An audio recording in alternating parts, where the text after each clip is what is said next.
हमारे परिवार के बाहर हमारे दोस्त ही हमारा परिवार होते हैं। जब हम बाहर होते हैं तो हम कई कारणों से अपने दोस्तों पर निर्भर होते हैं। ऐसा कहा जाता है कि सच्चे दोस्त का असली स्वरूप विपत्ति में ही सामने आता है। आज हम दो दोस्तों और एक तलवार की कहानी देखेंगे। इस दिलचस्प कहानी में हम देखेंगे कि सच्चे दोस्त अपने दोस्तों के साथ कैसा व्यवहार करते हैं। हम एक सच्चे दोस्त की विशेषताओं के बारे में भी जानेंगे। चलिए शुरू करते हैं और नैतिकता के साथ एक दोस्त की कहानी के बारे में सीखते हैं।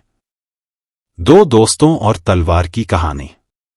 एक बार की बात है, एक गांव में दो लड़के रहते थे, सोनू और मोनू उनके नाम थे। वे साथ मिलकर काम करते और खेलते थे। वे हर जगह साथ साथ जाते थे। एक बार उनके पिता ने सोनू से कहा, सोनू क्या तुम जंगल में पास के खुले मैदान से कुछ लकड़ियां लेकर आ सकते हो? सोनू ने कहा, हाँ पापा। हमेशा की तरह मोनू ने सोनू को घर से बाहर निकलते देखा और उसके साथ जंगल की ओर चल पड़ा। वे दोनों जंगल की ओर चल पड़े। करीब आधे घंटे बाद जब वे अपनी मंजिल पर पहुंचे तो दोनों को घने जंगल में एक खूबसूरत तलवार दिखाई दी। सोनू ने उसे सबसे पहले देखा और बोला, मोनू देखो यह क्या है? यह तलवार कितनी खूबसूरत है। मुझे आश्चर्य है कि इसे यहाँ किसने रखा है। मोनू बोला, हाँ भाई रुको, मैं इसे झाड़ियों से बाहर निकालता हूँ। मोनू ने झाड़ियों से तलवार निकाली और उसकी खूबसूरती देखकर आश्चर्यचकित हो गया। सोनू बोला, वाह, आज हमारा सौभाग्य, हमें इतनी बढ़िया तलवार मिल गई। मोनू के मन में कुछ और ही ख्याल आया, नहीं, यह तलवार हमें नहीं बल्कि मुझे मिली है। मैं ही इसे झाड़ियों से बाहर लाया हूँ, इसलिए यह मेरी है और सिर्फ मेरी है।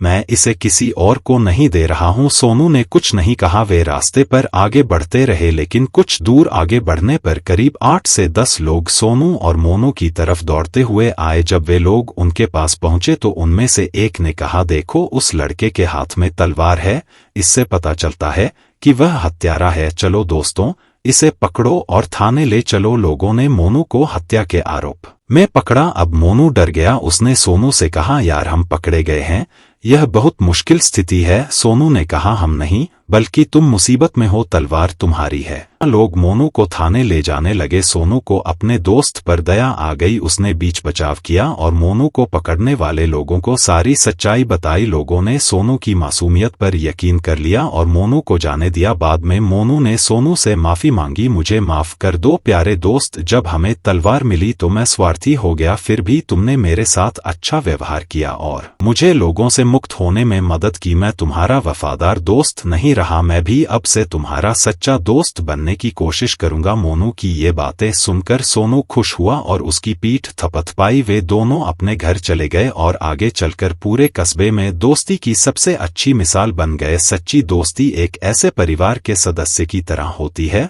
जो अभी अभी दूसरे घर में पैदा हुआ हो। सच्चे दोस्त एक दूसरे पर भरोसा करते हैं और सुख दुख, खुशी और परेशानी में साथ रहते हैं। यही सच्चे दोस्त का असली चरित्र है। इस कहानी ने हमें सच्ची दोस्ती का महत्व सिखाया है। सोनू और मोनू दोस्त थे, लेकिन सोनू पहले मोनू से बेहतर दोस्त था। जब उन्हें तलवार मिली तो मोनू लालची हो गया और दोस्ती के बारे में भूल गया, लेकिन सोनू ने मुसीबत में मोनू की मदद करके दिखाया कि दो दोस्त क्या होते हैं।